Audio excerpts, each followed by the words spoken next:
5 brutal Stoic laws that will kill your ego. There is a battle raging inside every one of us.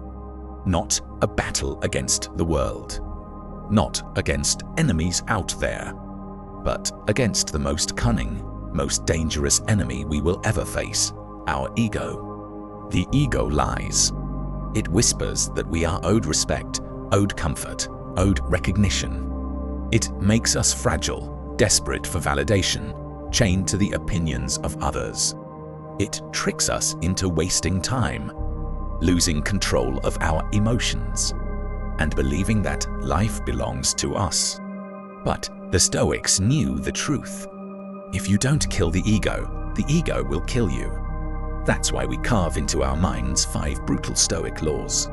5 laws forged in struggle, sharpened by wisdom, and merciless against illusion.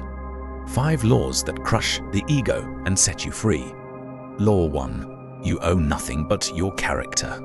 Strip a man of his money, his reputation, his titles, and his applause.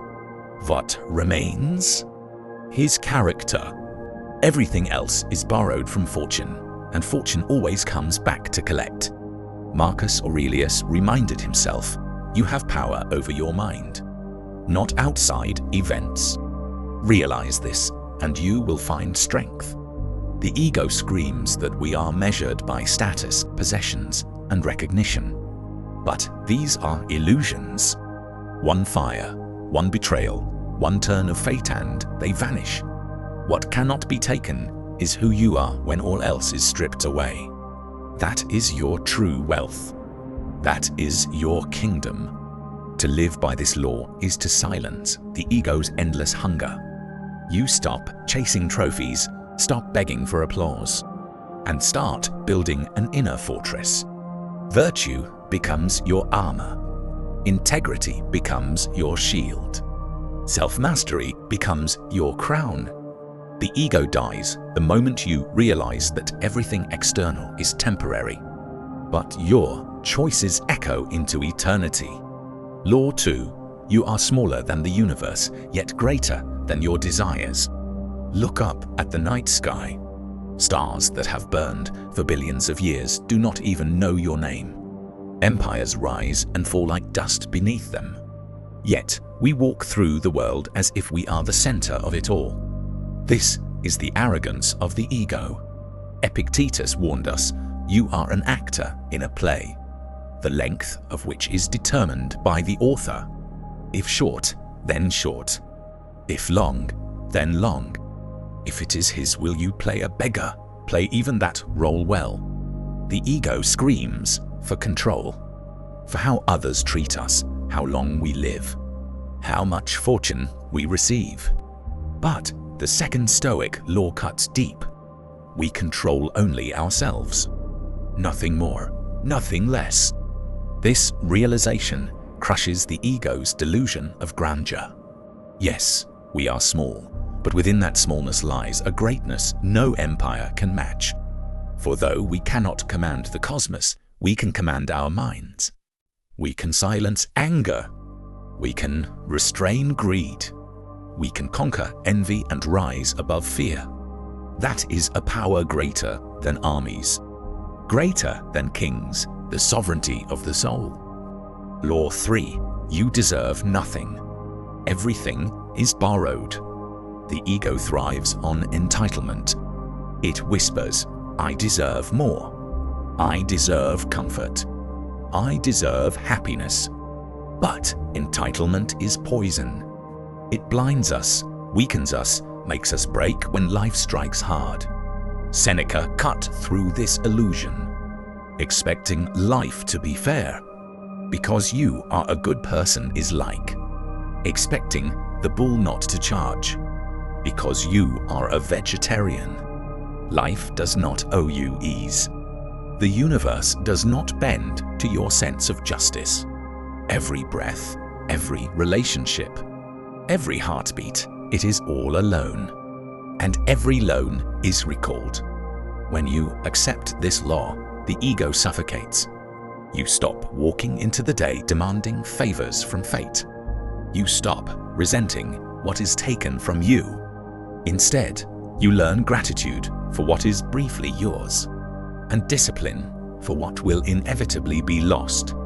The man who expects nothing cannot be broken. He meets blessings with humility and misfortune with courage. He cannot be enslaved by envy nor shattered by loss, because he never believed the world owed him anything. Law 4. You are not your emotions, you are their master. The ego wants you to believe that every spark of anger, every wave of envy, every storm of fear defines you. But emotions are not commands. They are visitors. They come, they roar, they leave. The weak man obeys them. The strong man observes them. Epictetus said, "It's not what happens to you, but how you react to it that matters." When anger knocks, you choose whether to open the door. When fear whispers, you decide whether to listen. The ego thrives when you are a slave to impulse. But when you step back, when you command your emotions instead of obeying them, the ego collapses. To master yourself is to be untouchable. The world may provoke you, insult you, betray you. But if you control your response, you are free. Law 5. Time is your only true possession. Waste it and you lose everything. The ego lives as if tomorrow is guaranteed. It says, "I'll change later. I'll live better someday," but someday is a lie. Time is slipping away, second by second, and no man can buy it back. Seneca warned, "It's not that we have a short time to live, but that we waste much of it." The ego clings to distractions, drowning itself in gossip, envy, and idle pleasures. But the Stoic knows every wasted hour is a theft from your own soul. To live by this law is to treat each day as if it were your last, to rise with urgency, to speak with honesty, to act with courage. Because when death comes, and it always comes, the only tragedy is the time you squandered. And so, the battle against the ego comes down to this: 5 brutal laws carved into the soul of every warrior who refuses to be broken. Law 1. You owe nothing but your character. Law 2. You are smaller than the universe, yet greater than your desires. Law 3. You deserve nothing. Everything is borrowed. Law 4.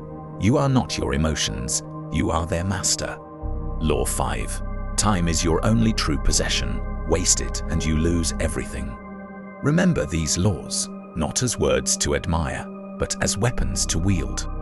Because the ego will return, again and again, whispering lies, feeding illusions, demanding that you kneel before it.